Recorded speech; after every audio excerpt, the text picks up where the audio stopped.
అలాంటిది గత 5 సంవత్సరాల క్రితం అరెస్ట్ జరిగిన రాష్ట్రానికి అరెస్ట్ జరిగినటువంటి గత ప్రభుత్వం చేసిన రైతులకు ఏమైనా చేసిందా అంటే ఏమీ లేదు.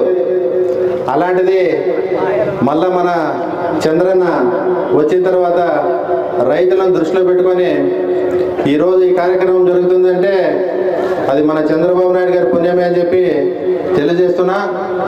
ఈ కార్యక్రమానికి వచ్చినటువంటి 4 మండలాల నాయకులకు, 4 మండలాల వ్యవసాయ అధికారులకు, అదేవిధంగా పోలీస్ సిబ్బందికి, పత్రికా విలేకరులకి, 4 మండలాల నుంచి వచ్చిన రైతు సోదరులందరికీ నా నమస్కారాలు తెలియజేసుకుంటున్నా. ఈ ప్రభుత్వం రైతు సంక్షేమ ప్రభుత్వం అని చెప్పి తెలియజేస్తున్నా. 2014 నుంచి 19లో చేపట్టినటువంటి పథకాలు మళ్ళీ ఈరోజు ప్రతి పథకాన్ని కూడా రైతులకు సంబంధించిన ప్రతి పథకాన్ని కూడా ముందుకు తీసుకొస్తుందని చెప్పి రైతులకి తెలియజేస్తున్నా. గత ప్రభుత్వం చిన్న సన్నకారు రైతులను విస్మరించింది. మన ప్రభుత్వం గుర్తించి ఈరోజు చిన్న సన్నకారు రైతులకు కూడా పనిముట్లు ఇవ్వడానికి ముందుకొచ్చిందని చెప్పి తెలియజేసుకుంటున్నా. అదేవిధంగా మొన్న ఈ బడ్జెట్లో మన నియోజకవర్గానికి 43,29,000 రూపాయలు రావడం జరిగింది. మళ్ళా రైతులు ఎక్కువ ఈ సామాన్లు 3 మడుగులు అయితేనేమి, టిల్లర్లు అయితేనేమి, ఇంకా రకరకాల పంపులు అయితేనేమి, ఇవన్నిటికి కూడా రైతులు ఇంకా ఎక్కువ ఉత్సాహం చూపిస్తున్నారు కావాలని చెప్పి మళ్ళా బడ్జెట్ కోరడం జరిగింది. త్వరలోనే ఇంకా 30 లక్షల రూపాయలు కూడా మన మండలానికి వస్తుందని చెప్పి, మన నియోజకవర్గానికి వస్తుందని చెప్పి తెలియజేసుకుంటున్నా. ప్రతి ఒక్కరూ రైతులు ఎవరికైతే ఉపయోగపడుతుందో వాళ్ళే తీసుకొని వాళ్ళ సొంతంగా ఉపయోగించుకుంటే చాలా బాగుంటుంది.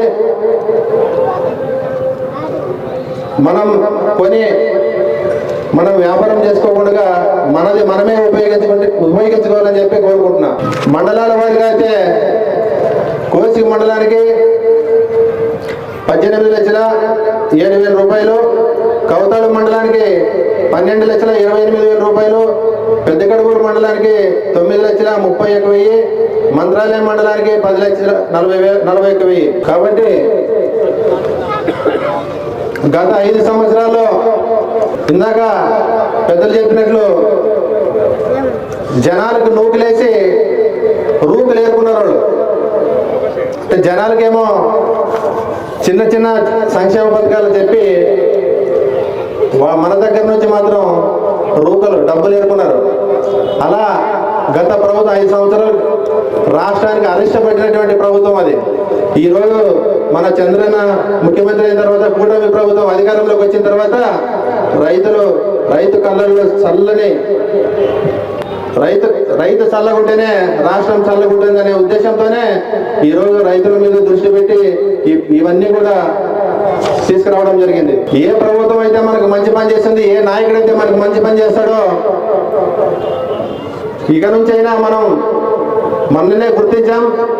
ఖచ్చితంగా రైతుల కోసము, రాష్ట్రం కోసము ఎల్లవేళలా కృషి చేస్తూ ఉంటాడని చెప్పి మన ముఖ్యమంత్రి గారు అదే విధంగా రైతుల మీద అయితే ప్రత్యేక దృష్టి పెట్టినాడు. ఆయన రైతులే బాగుండాలనేది ప్రతిసారి చెప్తుంటాడు.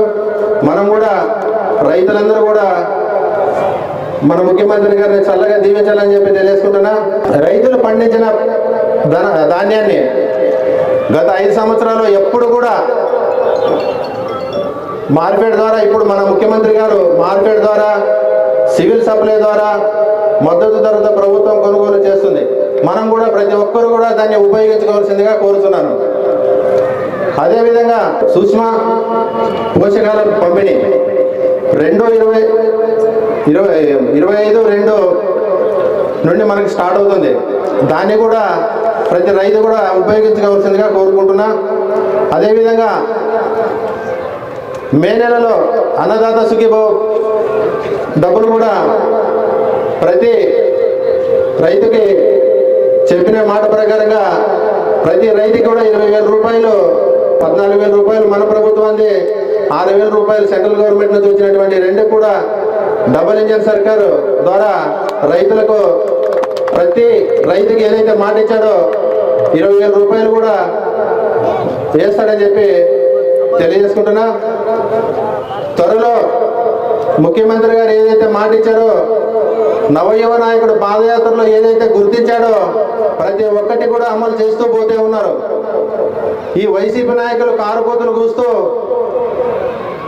నీవు ప్రభుత్వం వచ్చిన తర్వాత గత ప్రభుత్వంలో నీవు వచ్చిన 5 సంవత్సరం తర్వాత కూడా పథకాలు స్టార్ట్ చేయలే. ఈరోజు మన ముఖ్యమంత్రి గారు మొట్టమొదటి సంతకం ఏదైతే అవ్వదాతలకు పింఛన్ పెట్టాడో ఒకేసారి 4,000 రూపాయలు కూడా ఇవ్వడం జరిగింది. అదేవిధంగా హ్యాండిక్యాప్టెడ్ ఉన్న వాళ్ళకి 6,000 రూపాయలు కూడా ఇవ్వడం జరిగింది. బెడ్ రెస్ట్ ఉన్న వాళ్ళకి 15,000 రూపాయలు ఇవ్వడం జరిగింది. ఇలా ఏదైతే సార్ ముఖ్యమంత్రి గారు మాట ఇచ్చారో మొదటి నెలలోనే పంపిణీ చేయడం జరిగింది. కాబట్టి మాటలు చెప్పే ప్రభుత్వం మాది కాదు, పని చేసి చూపించే ప్రభుత్వం మాది అని చెప్పి ప్రతి ఒక్కరికి తెలియజేసుకుంటున్నా. ముఖ్యంగా రైతులు కానీ ఎవరైనా సరే మంత్రాలయం నియోజకవర్గంలో ఎప్పుడు ఏ అవసరం వచ్చినా ఇప్పటి వరకు ప్రతి బుధవారం గ్రీవెన్స్ మన ఇంట్లోనే ఉంటుంది, మన పార్టీ హౌస్లోనే ఉంటుంది. ఈ రోజు నుంచి శుక్రవారంకు మార్చడం జరిగింది రాష్ట్ర ప్రభుత్వం. ప్రతి శుక్రవారం మీకు ఏ అవసరం వచ్చినా నేను ఉంటానని చెప్పి తెలియజేసుకుంటూ ఈ అవకాశం ఇచ్చిన ప్రతి ఒక్కరికి ధన్యవాదాలు తెలియజేసుకుంటూ సెలవు తీసుకుంటున్నాను.